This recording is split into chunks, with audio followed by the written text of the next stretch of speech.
유혹에 빠진 사람들이라고 해서 유혹과 관련된 말씀을 좀 나누려고 합니다. 좀 유혹과 관련된 이런 내용들을 하면 좀 분위기가 좀 깔아앉기도 하는데, 그렇지만 또 때로는 들어야 될 말씀이라고 생각합니다. 그리스도께 우리가 헌신했고 또 하나님과 지속적으로 동행하던 사람들이 갑작스럽게 아주 불경건한 그런 죄악에 빠져들었다라는 그런 낙심된 고백을 들을 때가 있지요. 참 잘 예수 믿었는데 어느 날 낙심하고 또한 어떤 마귀의 유혹에 빠져서 흔들리고 있는 상태를 봅니다. 그들의 이야기를 가만히 들어보면 원수 마귀의 빈틈없는 괴계에 놀라지 않을 수가 없지요. 사람들 안에 깊숙이 숨겨진 약점을 기가 막히게 이용합니다. 참 희한해요. 사람마다 각자가 가지고 있는 그 약점을 어떻게 아는지 그 약점을 파고들어서 그래서 흔들어 놓지요. 유혹하는 마귀의 기술이 실로 놀랍습니다. 사탄의 유혹은 그 모양과 크기나 형태가 얼마나 다양한지 우리가 이렇게 측정할 수 없을 그럴 정도지요. 사탄은 사람마다 다른 괴계를 사용합니다. 사탄은 무엇이든지 아주 효과적인 방법이라면 물불을 가리지 않습니다. 정도가 없지요. 그래서 마귀죠. 온갖 할 수 있는 방법이란 방법을 다 사용합니다. 그렇지만 유혹에 빠진 사람들의 여러 사람들을 만나보면 공통적인 특징들이 있습니다. 그래서 그런 공통적인 특징들을 우리 같이 한번 이 밤에 좀 생각해 보려고 합니다. 첫 번째로 이 갑작스러운 맹공으로 무방비 상태가 됩니다. 이게 참 문제예요. 사탄이 예고하고 찾아오는 게 아니라는 거죠. 갑작스럽게 무방비 상태인데 와서 막 쏟아 부어버리는 거죠. 누구도 불경건한 삶을 계획하지는 않습니다. 우리 중에 누구도 내가 좀 타락 좀 해야 되겠다, 내가 좀 유혹 좀 받아야 되겠다 이렇게 작정하고 나서는 사람은 잘 없지요. 사탄은 불시에 예고 없이 우리를 넘어뜨립니다. 그래서 갈라디아서 6장 1절 말씀인데요, 같이 한번 본문이 나옵니까? 갈라디아서 6장 1절. 같이 한번 읽어보겠습니다. 형제들아, 사람이 만일 무슨 범죄한 일이 드러나거든 신령한 너희는 온유한 심령으로 그러한 자를 바로잡고 너 자신을 살펴보아 너도 시험을 받을까 두려워하라. 그죠? 너도 시험을 받을까 두려워하라. 우리말 성경에는 그 뜻이 정확하게 드러나 있지 않습니다만 범죄한 일이 드러나거든 이라는 이 구절은 원래 뜻은 어떠냐면 어떤 죄에 휩쓸리거든. 그러니까 범죄한 일이 드러났다는 표현과 어떤 죄에 휩쓸렸다는 표현은 전혀 좀 다른 개념이잖아요. 그죠?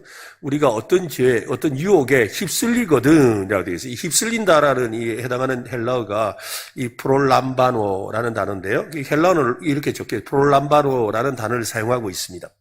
그러니까 불시에 개인을 덮치는 것, 즉 무슨 일이 일어났는지 인식하기도 전에 뭔가의 유혹을 받든지 휩쓸려 간다라는 뜻이지요.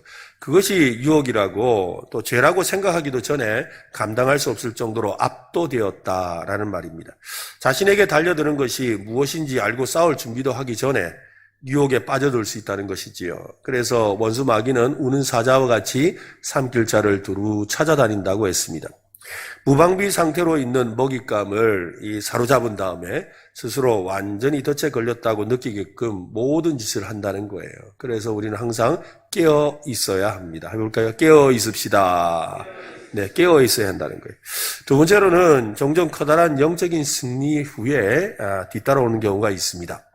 처음부터 죄에 머물러 있는 것은 아니지요. 갑작스럽게 유혹의 물결이 밀려드는 순간은 뜻밖에도 우리가 이렇게 방탕하게 살 때보다도 영적으로 큰 은혜를 받았을 때 그런 일들이 자주 일어나죠. 그래서 영적으로 새롭게 하나님 앞에 결단을 한다. 그 수련회에 가서 은혜 받고 아멘! 나도 열심히 살아야 되겠습니다 하고 저도 그런 경우들 많았던 것 같은데 청소년 시절에 아니면 대학부 때 아멘! 잘 살겠습니다 하고 집에 딱 들어오면 시험거리가 기다리고 있죠. 막 시험거리가 기다리고 있는 이런 일들이 막 생기죠. 또 어떤 분들은 부흥회 끝나고 은혜 실컷 다 받았는데 주차장 가서 주차 때문에 열받아가지고 그래가지고 은혜 다 까먹고 가기도 하고, 또 어떤 대체로 보면 이렇게 찬양 사역자들 중에 보면 찬양을 하면서 뜨겁게, 우리 목사님은 그렇지 않으신데 어떤 사역자들은 뜨겁게 찬양하고 나서 마음에 공허함이 찾아와가지고 그 공허함 때문에 유혹에 빠지는 경우들이 굉장히 많아요. 그러니까 어떤 영적인 그런 이 큰 은혜를 경험한 바로 뒤에 생각지도 못했던 그런 일들이 찾아오는 것이지요.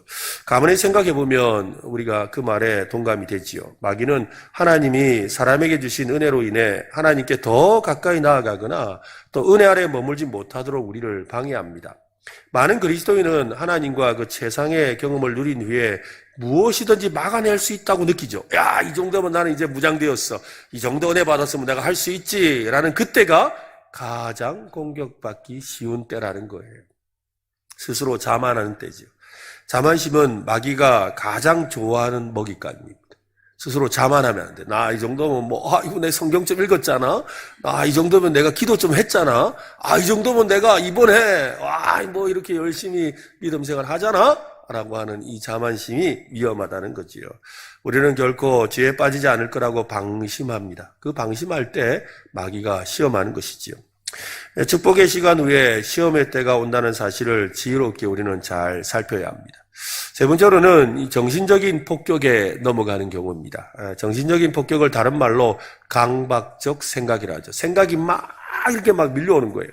사탄은 생각을 사로잡고 폭포수처럼 쏟아지는 생각에 스스로 분별력을 잃게 만들어요. 여러분, 생각이 많은 게 별로 좋은 게 아닙니다. 그죠? 생각이 많으면 아주 위험해요. 여러분, 장고 끝에 악수를 두죠. 그죠? 깊이 이거저거 생각하다가 결국은 어떻게 돼요? 결국에는 제일 안 좋은 수를 두는 거예요. 제일 안 좋은 수. 분명히 좋은 수들을 많이 생각했던데, 그러다가 마지막에 결국에는 이 엉뚱한 수를 둔 거예요. 근데 이 생각이 많다는 건 생각이 굉장히 이렇게 다양한 것 같지만, 생각을 많이 하면 많이 할수록 이 뇌가 점점 생각의 이 범주가 줄어들게 돼요. 생각의 범주가 줄어들죠. 그러니까 오물바른 판단을 할 수가 없게 되는 거예요. 고린도후서 10장 3절로 5절에 보면 이런 말씀이 있습니다. 우리가 육신으로 행하나 육신에 따라 싸우지 아니하노니 우리의 싸우는 무기는 육신에 속한 것이 아니요 오직 어떠한 견고한 진도 무너뜨리는 하나님의 능력이라. 모든 이론을 무너뜨리며, 여기서 이론이 뭐예요? 생각이지요. 하나님을 아는 것을 대적하여 높아진 것을 다 무너뜨리고 모든 생각을 사로잡아 그리스도에게 복종하게 한다라고 했습니다.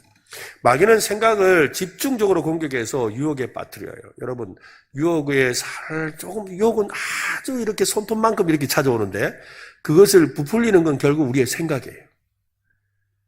잠깐 스치고 지나가는 그것에 대해서 내가 생각을 탁 붙드는 거예요.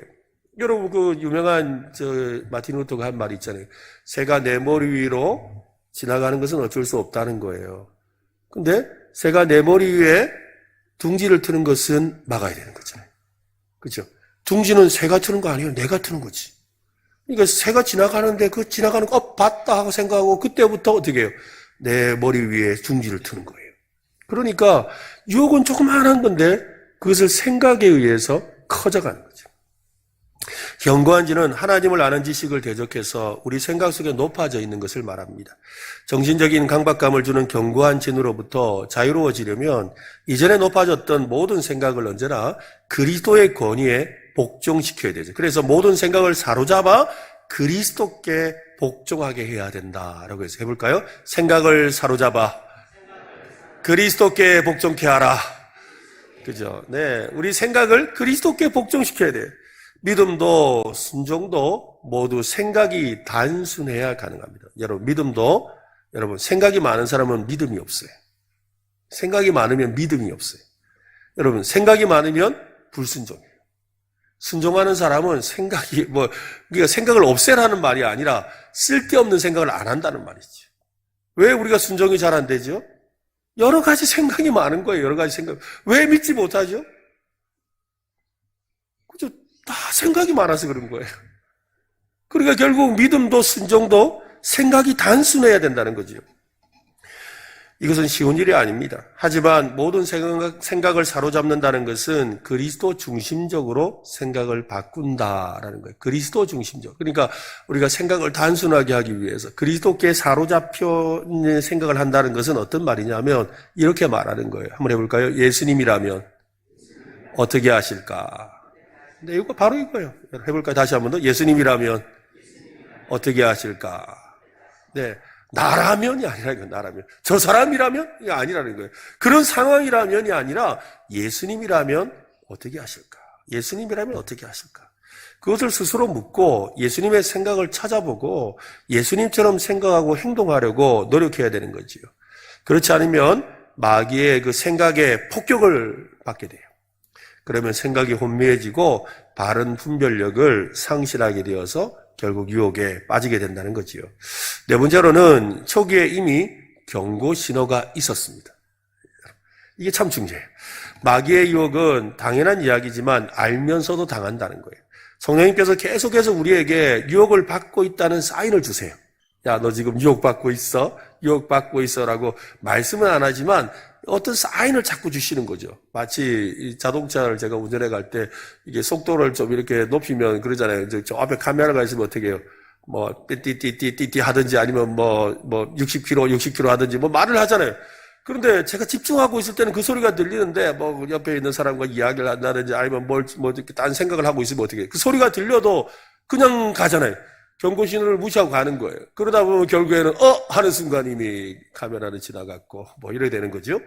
똑같은 거죠. 성령님께서도 우리에게 사인을 주시는데 그 사인을 잘 깨닫지 못한 채 그냥 지나쳐 버리는 거예요.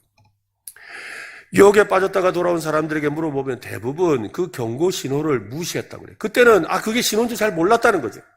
그게 신호라고 생각을 안 한 거예요. 그냥 막연히 좀 찜찜하긴 했는데 뭔가 좀 이상하다 생각은 했지만 그러나 아이고 그랬다. 그런데 나중에 보니까 아이고 그게 성령님이 나에게 말씀하신 거였네. 그래 알게 됐다는 거죠. 하나님과 성실하게 동행할 때 그런 신호를 민감하게 감지하게 됩니다. 하지만 유혹의 순간에는 그 경고 신호를 주의하지 않게 되고 그냥 무시해버리지요.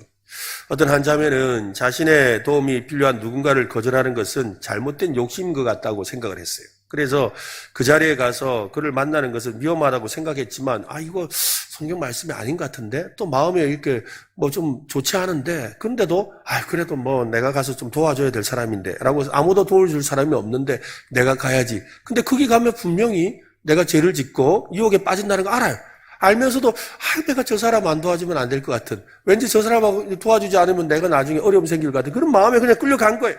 그렇다가 나중에 큰 화를 당하지요.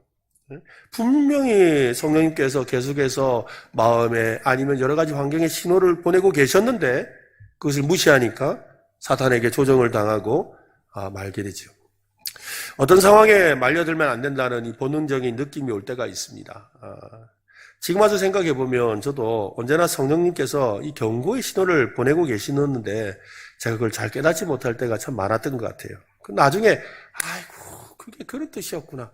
그래 이상하게 참 이렇게 기도해도 그럴 때가 있거든요. 기도를 막 하는데 하나님이 이렇게 마음에 기도가 자꾸 막혀요. 기도가 막혀요. 기도가 이렇게 어떤 때는 기도를 하면 막 더 간절해지고 막 뜨거워지고 또 막 기도가 주르르 나오면서 막 기도가 되는데 어떨 때는 기도를 시작했는데 분명히 내가 이 기도 제목 가지고 기도를 하는데 딴 생각을 자꾸 하는 거예요. 이 기도가 막히는 거죠. 분명히 나는 이 문제가 너무 중요한 문제라고 해서 하나님하고 시작을 했는데 딴 기도를 하고 있는 거예요. 이런 경우도 있죠. 그게 뭐예요? 지금 성령님께서 막으시는 거거든요. 내 마음이 흔들리지 않도록 막으시는 건데 근데도 나는 계속 그냥 그 길을 가야 된다고 생각하는 거죠. 또 어떤 상황에서 환경이 또 열리지 않는 것을 통해서 이게 하나님께서 나에게 주시는 사인인 걸 알면서도 그래도 한번 나는 밀어붙여 봐야 된다고 생각할 때가 있죠. 이런 경고의 신호를 무시할 때가 문제가 되는 거예요. 그 사실을 알고 뒤늦은 후회를 할 때마다 깨어있는 삶이 얼마나 중요한지를 새삼 깨닫습니다. 참 깨어있는다라는 건 그것은 바로 그거예요. 우리 성령님께서 우리에게 야 이창용 너 그러면 안 돼. 너 그거 가지 마. 그거 아니야. 라고 그래 말해주면 참 좋겠는데 그렇지 않으세요? 그죠? 그래 말해주면 참 좋을 것 같은데 근데 문제는 뭐냐면요. 그래 말해줘도 우리가 못 듣는다는 데가 있어요. 그래서 깨어 있어야 돼요. 우리의 영이 들어요. 그러니까 우리는 영과 생각이 있잖아요. 그죠? 영에서 우리에게 신호를 주거든요. 근데 그 신호를 민감하지 않으면 어떻게 돼요? 그 영의 신호를 그냥 어떻게 느끼냐면 그냥 기분이 좀 안 좋네. 뭔가 이렇게 느낌이 안 좋네. 또 이렇게 뭔가 좀 찜찜한데? 라고 생각을 하는 거예요. 그런데 우리가 영적으로 깨어 있으면 어떻게 될까요? 이거 하나님이 막으시는 건가? 이거 성령님이 그만하시는 건가? 이 마음이 분명하게 드는 거예요. 그래서 깨어 있어야 되는 거죠. 베드로전서 5장 8절 말씀 보세요. 같이 읽어봅시다. 시작. 근신하라 깨어라 너희 대적 마귀가 우는 사자같이 두루다니며 삼킬 자를 찾나니. 골로새서 4장 2절도 읽겠습니다. 시작. 기도를 계속하고 기도에 감사함으로 깨어 있으라. 여러분 깨어 있는 방법이 뭐라고요? 기도하는 거예요. 기도. 오늘 이 자리에 오신 분들은 깨어 있는 분인 줄로 믿습니다. 여러분 기도가 중요한 거예요. 그래서 깨워서 기도해야 돼요. 기도하는 사람은 깨어 있는 사람이죠. 그래서 기도를 통해서 여러분 깨어 있으시기를 바랍니다. 그죠? 다섯 번째는 고립을 느꼈다고 말하죠. 유혹받는 사람들의 특징 중에 고립을 느꼈다고 말하는 사람들이 있어요. 사탄은 우리가 고립되는 걸 되게 좋아해요. 혼자 있게 하는 것을 되게 원하죠. 사탄이 예수님을 시험했던 때가 언제입니까? 여러분, 예수님이 언제 사탄에게 시험을 받았지요? 요단강에서 세례를 받으셨어요. 그죠? 세례를 받을 때 하늘에서 성령이 비둘기같이 임하시고, 그리고 하늘에서 이는 내 사랑하는 아들이고 내가 기뻐하는 자라는 음성이 들렸어요. 놀라운 역사가 일어났지요. 그러고 나서 성령께서 그를 이끄사 광야로 가셨어요. 광야에서 40일을 혼자 계셨지요. 언제 시험이 왔어요? 광야에 혼자 계실 때. 광야에 혼자 계실 때 예수님도 시험을 받으셨어요. 그처럼 사탄은 우리가 혼자 있을 때 유혹해요. 여러분, 혼자 있는 거 별로 안 좋아요. 혼자 있지 마세요. 혼자 있다 보면 좋은 일 별로 안 해요. 혼자 있다가 착한 일 하는 경우 있습니까? 혼자 있다가 거룩한 일 하는 경우가 생각나세요? 대체로 혼자 있다 보면 나쁜 짓 해요. 유혹을 잘 받아요. 구약 성경에서 엘리야 선지자는 갈멜산 꼭대기에서 그죠? 바알과 아세라 선지자 850명과 싸웠지요. 영적인 엄청난 전쟁을 치르고 거기에서 승리했습니다. 승리하고 나서 돌아서 막 급하게 내려왔죠. 내려왔을 때 이세벨이라는 그 왕비가 가만두지 않겠다고 막 협박을 할 때 그는 그 말에 놀래가지고 겁이 나가지고 그죠? 광야로 도망을 갑니다. 광야로 도망가서 혼자 있을 그때 어떻게 돼요? 깊은 영적 침체에 빠지죠. 죽고 싶어 하는 거예요.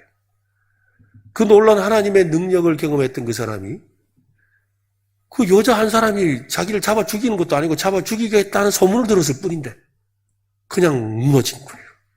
그리고 그냥 혼자서 힘들어하죠. 고립되어 있을 때 심각한 우울증에 빠지고 영적으로 유혹을 받는 것이죠. 사탄은 우리가 이 건강한 이 믿음의 형제들, 교우관계에서 떠나서 고립된 관계로 움츠러들기를 원하고 있어요. 그래서 좀 시험 좀 받아라 그러고 있죠. 아이고, 교회 사람들 만나는 거 혼자 믿으면 되지. 이 말이 무슨 말이에요? 나 유혹 받겠습니다. 이 뜻이에요. 아이고, 교회 그냥 혼자 다니면 되지. 여러분, 혼자 잘 다니는 사람 저는 아직 못 봤습니다. 아이고, 혼자 조용히 잘 다니면 되지. 그래가지고 진짜 혼자 잘 다니는 사람 진짜 못 봤어요. 아이고, 진짜 다 쓸데없다. 이런 그냥, 하나님하고 나하고 관계인데 내가 혼자 잘 믿으면 되지. 이러고 혼자 믿겠다고 다른 교회를 가기도 하고 또 조용히 나와가지고 저 구석에서 예배 드리고 그러는 사람 치고 여러분 유혹 안 받는 사람 저는 못 봤어요. 혹시 있으면 제게 말씀해 주세요. 제가 이제 못 봤다는 말을 좀 바꾸게. 예외도 있다고 말해드리게. 근데 안 그래요. 안타까운 일이죠. 여러분 건강한 일상 대신에 은밀하고 외로운 생활에 빠져들기를 사탄은 기다리고 있어요. 그래서 집에서도 혼자 있으면 안 돼요, 여러분. 사탄은 계획적으로 우리를 믿음의 사람들에게서 멀어지게 만드는 겁니다. 그러므로 우리는 항상 살펴야 됩니다. 경건한 사람들에게서 내가 분리되고 있는 것은 아닌지 늘 살펴야 돼요. 내 주변에 믿음의 사람들이 있는지를 살펴야 돼요. 늘 가까이에 믿음의 사람들과 함께 하시기를 바랍니다. 그래서 여러분 셀 모임이 중요하고 또 우리 대학부도 소그룹 모임 또 우리 친구들 모임 자꾸 이렇게 가지는 것이 왜 중요하냐면 그러지 않으면 내가 어느 날 순간에 보면 그냥 온데간데 없어 신앙이. 그런데 옆에 있는 누군가가 지켜주고 서로 도와주기 때문에 믿음을 얻는 거예요. 그래서 히브리서 10장도 이렇게 말씀하지요. 서로 돌아보아 사랑과 선행을 격려하며 25절 같이 읽읍시다. 모이기를 피하는 어떤 사람들의 습관과 같이 하지 말고 오직 권하여 그날이 가까움을 볼수록 더욱 그리하자. 여러분 그날이 언제일까요? 그날이 언제일까요? 그날은 예수님이 오시는 날이에요. 여러분 예수님이 오신다는 건 무슨 말이에요? 세상에 종말이 왔다는 거잖아요. 근데 예수님이 언제 오세요? 예수님이 오시는 때는요 굉장히 타락한 때예요. 여러분 세상이 정말로 안타까운 시절을 겪는 거지요. 여러분 모세 시대를 한번 생각해 보세요. 노아 시대를 한번 생각해 보세요.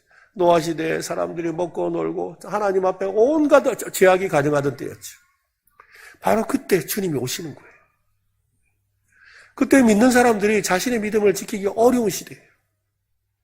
그래서 그날이 가까움을 볼수록 우리는 어떻게 해야 돼요? 다 같이 모여야 돼요. 그러지 않으면 혼자 살아나기 힘든 세상이죠. 오늘날 지금이 점점 그래 되어 가고 있잖아요. 여러분, 혼자 살아나기 힘들어요. 혼자 살아나기 힘들다. 참 안타까운 거, 그 유튜브 뭐 영상, 우리도 뭐 예배 영상을 이렇게 보여드리지만, 피치 못하게 오시기 힘든 분들이 오셔서 이렇게 예배를, 그 유튜브를 통해서 이렇게 은혜를 받고 하시니까 참 감사하죠. 그렇지만, 유튜브 보겠다라는 핑계로 해서, 나중에 보면 유튜브 잘 안 봐요. 저 코로나 기간에 유튜브로 영상을 틀었더니 처음에는 다 경건한 마음으로 딱 30분 전부터 와가지고 유튜브 틀고 옷도 다 주일 예배처럼 차려입고 앉아가지고 다 예배를 이렇게 들으시는데 나중에 이게 1년 되고 2년 되니까요. 나중에 어떻게 하는 줄 아세요?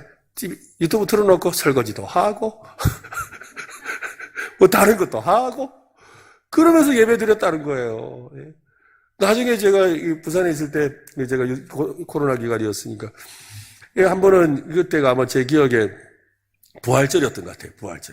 부활절이었는데 이 부활절 날 이제 그 코로나 때문에 모여서 못 드리니까 다 유튜브로 다 영상이 다 나갔어요. 그래가지고 다 예배 드리고 나면 다 아멘 잘 드렸습니다 하고 다 문자를 보내거든요. 문자를 다 오는데 저희가 이제 교육자들하고 그래도 이 부활절인데 부활절 계란이라도 우리 성도님들에게 좀 전해주자.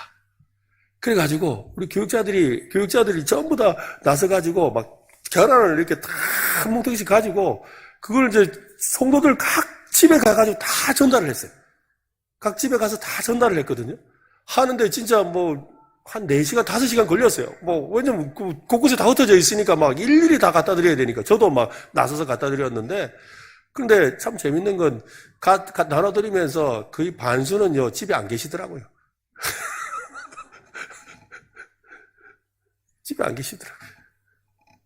다 그래가지고 어디 계세요? 그러니까 예 죄송합니다 하면서 잠깐 앞에 마트 갔다 왔다는데 마트 갔다 온 목적이 아니야. 그렇더라고요. 그러니까 우리가 혼자서 이렇게 믿음을 지켜나가는 거 이거 생각보다 쉬운 거 아니에요. 어려운 일이죠. 그날이 가까움을 볼수록 사람들은 자꾸 모이지 않을 거예요. 더 유혹에 넘어가는 시대가 될 거예요. 속임수와 또 사악함과 유혹이 만연해가는 이 세상에, 그죠? 다른 어느 때보다도 서로를 절실히 필요하는 때가 다가오고 있는 것이죠. 사탄이 사람들을 고립시키려는 이유는 너무나도 명백합니다. 우리를 유혹에 빠뜨리려고 하는 것이에요. 그래서 여러분, 이 저녁에 나올 때도 같이 나오세요. 같이 나오세요. 같이 기도하고, 또 함께 기도하고. 이거 참 중요한 거예요. 6번째는 유혹하는 이 죄에는 중독하는 성향이 있어요. 중독적인 성향이 있죠. 마음에서 일어나는 영적인 전쟁 속에서 무엇을 느꼈는지 설명하기는 쉽지 않습니다. 어느 기독교 심리학자는 사람은 건강하지 못한 관계 속에 있으면 다른 사람에게 중독된다. 이 관계가 불건전할수록 사람에게 중독돼. 사람에게 매인다는 거지. 사람을 집착하게 된다. 사람마다 행위에 중독되는 것은 습관적인 행동이 아니라 유혹하는 영의 역사예요. 그래서 우리가 여러 가지 일에 중독되잖아요. 여러분, 간단하게는 저도 한때 그 커피 믹스 중독, 그죠? 맥심 모카골드에 중독돼가지고, 하루 한 잔 안 마시면 막 이렇게 손이 떨리고 막 그렇더라고요. 그런 일로부터 시작해서, 또 TV 중독도 있고, 그죠? 또 여러 가지 중독들이 많잖아요. 근데 이 중독하는 것, 가만히 생각해 보세요. 이 중독되는 그 대부분의 일이 악한 영과 연관이 있어요. 우리 영혼의 문제와 연관이 있는 거죠. 관계의 중독 또한 위험하죠. 그 관계를 끊지 못하는 것은 관계에 중독되어 있는 거예요. 내가 분명히 이 친구랑 사귀면 안 돼요. 또 이 친구랑 가까이 하면 분명히 내가 죄를 짓는 거 알아. 대학 다닐 때 보면 그래요. 같은 대학부 친구들인데 보면은 저 친구만 만나라고 하면 술을 마셔. 뻔히 아는데 관계를 못 끊죠. 저 친구랑 가면 분명히 내가 나쁜 짓 하는 거 아는데 근데 관계를 못 끊는 거예요. 그게 중독이죠. 여러분, 못 끊으면 중독이에요. 알코올 중독의 시작이 어딘지 아세요? 술이 생각나면 알코올 중독이에요. 술 마시고 싶다 생각이 났다는 건 중독기 증상이 시작됐다. 그러니까 내가 뭔가를 끊지 못하고 있는 건 이미 내가 중독이 된 거예요. 착각하죠. 나 끊을 수 있어. 나 며칠 안 만나다. 중요한 건 며칠 안 만나다 그 다음에 다시 만나잖아. 여러분, 담배 못 끊는 사람도 그래요. 나 끊을 수 있다! 이러면서 내 지금 일주일째 내가 안 피웠다! 이래요. 그러고는 뭐예요? 내가 일주일 동안 안 피우는 거 봤지? 하고 다음날 피면 안 끊는 거지. 중독되어 있는 거예요. 만물보다 거짓되고 심히 부패한 것이 인간의 마음이라고 했습니다. 사탄은 우리의 감정을 노리려고 하지요. 분명한 것은 신자들이 있는 곳에는 언제나 거짓의 마귀가 온갖 이 파괴적인 감정의 속박들을 통해 활기친다는 거예요. 여러 해 동안 알코올 중독으로 시달리다가 마침내 이를 극복해낸 사람이 있습니다. 그는 자신의 행동을 혐오했지만 그만두기 위해 무력함을 느꼈죠. 중독은 이처럼 압도하는 거예요. 내가 내 의지로, 처음에는 내가 내 의지로 이겨낼 수 있다. 그래서 우리 흔히 그러잖아요. 사람들이 나중에는 내가 술을 먹었는데 술이 나를 먹는다 그러잖아요. 그죠? 맞아요, 여러분. 뭐냐면 처음에는 내가 통제할 수 있는 줄 알았어요. 근데 나중에는 뭐예요? 내가 통제를 못 하는 거예요. 내가 통제가 안 되는 거죠. 그게 중독이잖아요. 중독된 사람은 자신의 불경건한 행동을 증오하면서도 어느 기간 동안 마치 자석처럼 끌려다니죠. 여러분, 중독은 스스로 끊을 수 없어요. 끊을 수 있었다면 중독되지 않았겠지요. 끊어내기 위해서는요, 강력한 힘이 필요한 거예요. 중독보다 더 강력한 힘이 필요하죠. 성령님의 능력이 필요합니다. 그죠? 성령님의 능력. 그래서 여러분, 성령님의 능력이 강력하게 임하면 한순간 끊어지는 거예요. 보기도 싫어지는 거예요. 생각도 안 나는 거예요. 그런 역사가 일어나는 거예요. 오늘 혹시 우리 중에 혹시 중독된 게 생각나는 게 있거든요. 오늘 밤에 성령 하나님을 의지하시기 바랍니다. 내 능력으로 안 돼요, 여러분. 내 의지로 안 돼요, 여러분. 내 힘으로 안 돼요. 성령님의 능력으로 할 수 있습니다. 예수님의 능력이 나타나면 되는 거예요. 승리하신 예수 그리스도를 의지해야 되는 거지. 사탄의 책략 중에 하나는 걸려든 먹잇감인 성도에게 자신은 중독되었고 무기력하다는 것을 느끼게 하는 거예요. 유혹은 때로 사람의 생각을 심하게 타락시켜서 감정을 혼잡하게 만들고 또 육체적인 이 본성을 따라 감각적으로 행동하게 만듭니다. 유혹에 빠진 사람은 자신이 행하는 일을 개탄하지만 그러나 뭐예요? 스스로 막 내가 이러면 안 된다. 이러면 안 되지. 이러면서 어떻게 해요? 빠져나올 마음은 없어요. 이게 중요한 거예요. 니네 살면 안 되는데, 나도 그거 아닌데, 아닌데, 이러면서 빠져나올 마음은 없는 거예요. 심지어는 제 친구 중에도 그런 친구가 있었어요. 옛날에 대학 다닐 때. 창룡아, 이렇게 부르면서 와가지고, 그래, 니는 신앙생활 잘해라. 이러면서 같이 신앙생활 어릴 때부터 하던 친구거든요. 근데, 니는 신앙생활 잘해라 하면서, 나를 불러놓고 술 한잔 하면서 그런 거. 니는 신앙생활 잘해라. 나는 이 술을 못 끊어서 못 가겠다. 이러면서. 나 진짜 교회 가고 싶거든. 이러고. 그럼 교회 가면 되지. 그러니까, 술이 안 끊어져서. 여러분, 술이 안 끊어지는 거하고 무슨 상관이 있어요? 자기가 그냥 그 속에 빠져서 신세한탄하고 있는 거예요. 그게 바로 자기가 마귀에게 눌려 있는 거죠. 세상 사람들은요, 그런 이 중독에 빠져나와도 그냥 멋쩍게 생각하죠. 옛날에 내가 좀 했다. 내가 옛날에 내가 좀 그래 했다. 이러면서 그냥 웃으면 끝이에요. 그냥 옛날에 한때 그랬다고 시인하면 끝이죠. 하지만 여러분, 우리 그리스도인들이 이런 이 마귀의 게임에 빠져서 유혹에 빠져서 그 일을 겪고 나면 두고 마음에 근심이 돼요. 두고 마음에 죄책감이 들어요. 마귀는 그걸 계속 공격하거든요. 한번 빠졌다가 나왔으면 다른 세상 사람들은 그래요. 그래, 내가 한때 그랬다. 어쩌라고.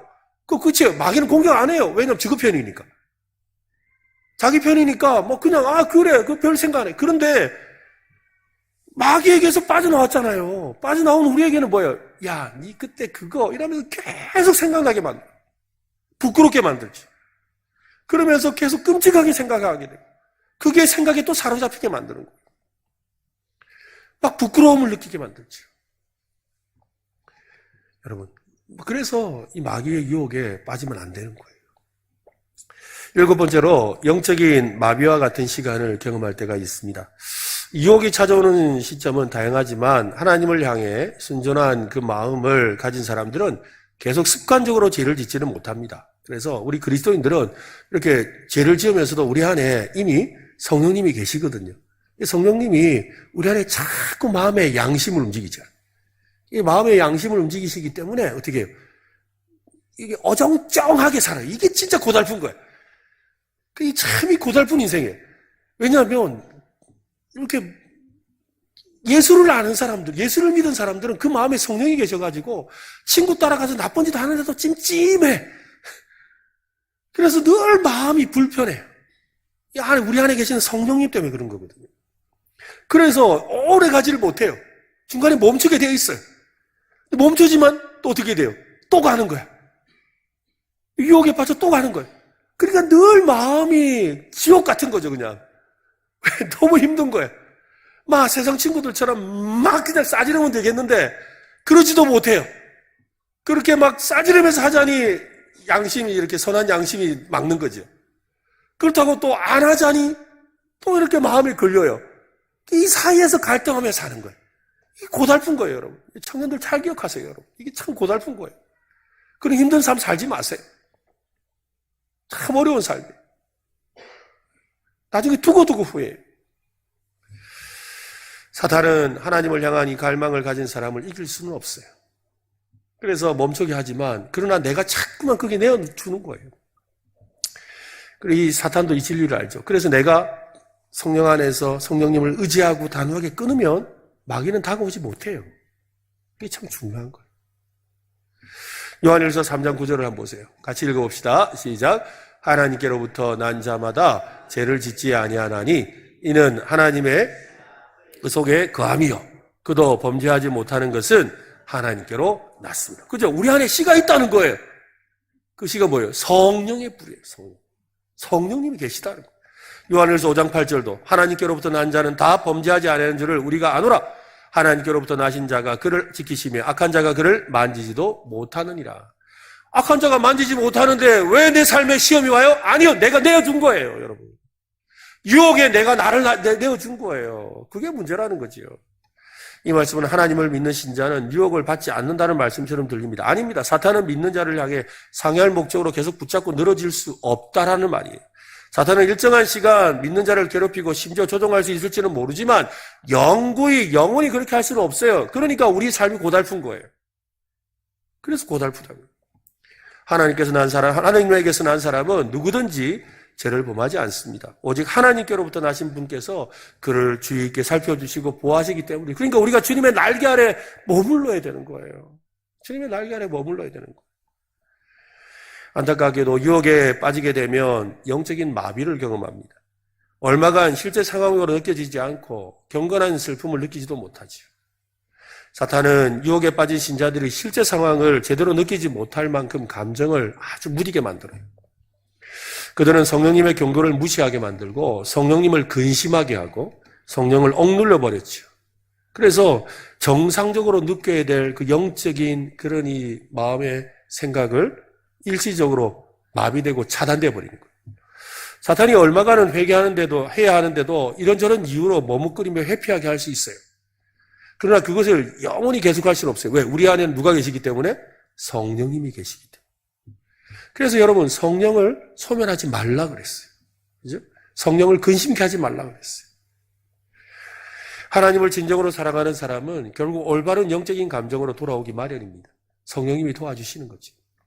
영적인 감정이 되살아날 때 영혼 깊은 곳에서 말할 수 없는 깊은 슬픔이 밀려오고 그때 흘리는 회개의 눈물이 우리의 영혼을 정화하고 순결하게 만들게 되는 겁니다. 8번째는 황폐해진 마음에 형언할 수 없는 슬픔과 깊은 회개가 찾아온다는 거예요. 그리스도 안에는 단순함이 있습니다. 오직 궁극적인 한 가지 권세에만 마음을 두는 단순한 믿음이 있죠. 마귀의 강력한 체면적인 영향력에 우리의 생각을 열어놓으면 술 취한 사람처럼 마음이 불안정해져요. 이렇게 늘 흔들고 사는 거죠. 어떤 종류의 우리 안에 있는 나쁜 것이든, 그죠? 우리 몸에서 씻겨 나가려면 시간이 걸리듯이 마귀가 우리의 생각에 부어놓은 이 유혹의 여러 가지 독소들은 빠져나가는데 시간이 필요한 거예요. 그래서 여러분, 한순간에 다 빠져나간다고 착각하면 안 돼요. 내가 회개했다고, 내가 성령의 불을 뜨겁게 받았다고, 아니올시다입니다, 여러분. 우리는 지속적으로 우리는 성결하고 거룩하기를 힘써야 돼요. 그렇게 힘쓰시기를 바랍니다. 그죠? 그렇게 나아가야 되는 거예요. 유혹에서 마음이 깨어나면 미칠 듯한 괴로움으로 인한 슬픔과 깊은 회개를 우리가 하게 됩니다. 우리는 반드시 우리의 마음을 샅샅이 살피고 또 완전한 정직으로 하나님께 나아가야 돼요. 성령님께 거짓말하는 것은 어리석은 짓이지요. 성령님은 모든 행동의 동기가 무엇인지 우리의 마음의 깊은 것을 아시잖아요. 감사하게도 우리가 유혹에 반응하며 죄를 짓든 대놓고 반응하며 죄를 짓든 모두 다 십자가 위에서 죄값을 치르신 그리스도를 통해 우리는 얼마든지 용서받을 수 있습니다. 그러므로 우리는 십자가 앞에 나아가야 돼요. 그렇죠? 내가 매일 십자가 앞에 더 가까이 가오니. 그죠? 네, 우리는 날마다 십자가 앞으로 가야 돼요. 어떤 면에서는 날마다 우리는 십자가를 통과해야 되죠. 십자가를 통과해야 돼요. 그래야만 우리가 있는 죄를, 나의 죄를 씻기는 예수의 피밖에 없네. 그럼 그 고백을 그냥 들을 수밖에 없는 거예요. 예수의 흘린 피, 날 희게 하오니. 예수 그리스도의 피가 아니면, 예수 그리스도의 십자가의 은혜가 아니면 나는 살아갈 수 없다고. 우리 고백해야 돼요. 그 은혜를 사모하며 살아야 되는 거죠. 고린도후서 7장 10절을 한번 보세요. 같이 한번 읽어봅시다. 시작. 하나님의 뜻대로 하는 근심은 후회할 것이 없는 구원에 이르게 하는 회개를 이루는 것이요 세상 근심은 사망을 이루는 것이라. 성경은 하나님 뜻대로 하는 근심이라고 하는데요. 이 근심은 헬라어 원문에 보면 슬픔과 고통이라고 그래요. 그러니까 무슨 말이에요? 하나님의 뜻대로 하는 슬픔은, 그죠? 하나님의 뜻대로 하는 마음의 애통함은, 이런 뜻이에요. 죄에 대한 애통함이죠. 하나님의 뜻대로 하는 애통함이, 이 슬픔이라는 건 바로 죄에 대한 애통함이에요. 내 안에 있는 죄로 인한 애통함이에요. 자신의 죄를 돌아보면서 흘리는 눈물을 말하는 것이지요. 우리는 모두 예수를 믿고 죄 용서함을 받았습니다. 그렇지만 그것은 하나님께서 우리를 죄 없다고 선언하신 것이지 실제로 우리가 죄가 없는 것은 아니지요. 그렇지요? 죄가 없다라고 의롭다 칭해 주신 거잖아요. 우리가 의롭은 거 아니에요. 그죠? 의롭다 해 주신 거예요. 그러니까 우리는 죄인이에요. 죄를 짓고 살아요. 사도 요한은 요한일서에서 이렇게 분명하게 말합니다. 요한일서 1장 8절에 보면 만일 우리가 죄가 없다고 말하면 스스로 속이고 또 진리가 우리 속에 있지 아니할 것이요 만일 우리가 우리 죄를 자백하면 그는 미쁘시고 의로우사 우리 죄를 사하시며 우리를 모든 불의에서 깨끗하게 하실 것이다 라고 했습니다. 여러분은 이 특권을 가지고 각자의 죄를 돌아보며 애통해 본 적이 있습니까? 지금도 쉴 새 없이 반복하는 죄로 인해 슬퍼하고 있습니까?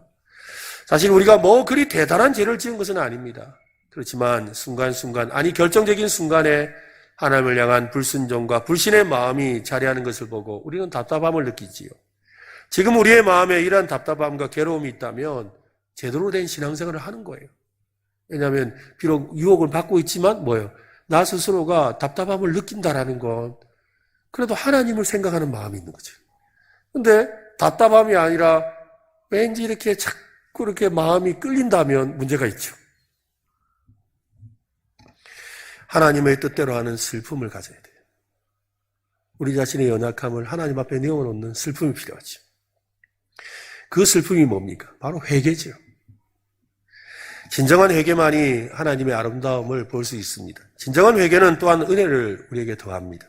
하나님께서 우리에게 요구하시는 것은 이 부끄러움 없고 거리낌이 없고 완전히 내어버린 회개예요. 그저 나 같은 죄인에게 은혜를 주세요라는 고백이죠. 그것이 우리에게 바라는 거예요. 여러분, 우리가 어떤 유혹 앞에서 우리 자신이 뭘 해야 되는 거예요? 하나님, 나를 도와주세요. 해볼까요? 하나님, 나를 도와주세요. 내가 유혹에 빠졌어요. 그때도 뭐라 해야 돼요? 하나님, 나를 도와주세요. 그죠? 언제나 우리는 하나님, 나를 도와주세요 라는 고백을 해야 돼요. 유혹은 우리의 삶에 죽을 때까지 멈추지 않을 겁니다. 다시 유혹에 빠져들지 않기 위해 또 유혹으로부터 승리하기 위해 우리는 부단히 노력해야 돼요. 그것이 신앙생활입니다. 신앙생활은 유혹을 이기며 사는 삶이에요. 신앙생활은 끝없이 유혹받는 것을 싸워서 이기는 삶이에요. 그날을 소망하며 어떻게 보면 백전, 그죠? 백전백승이 아니고 백전 56패,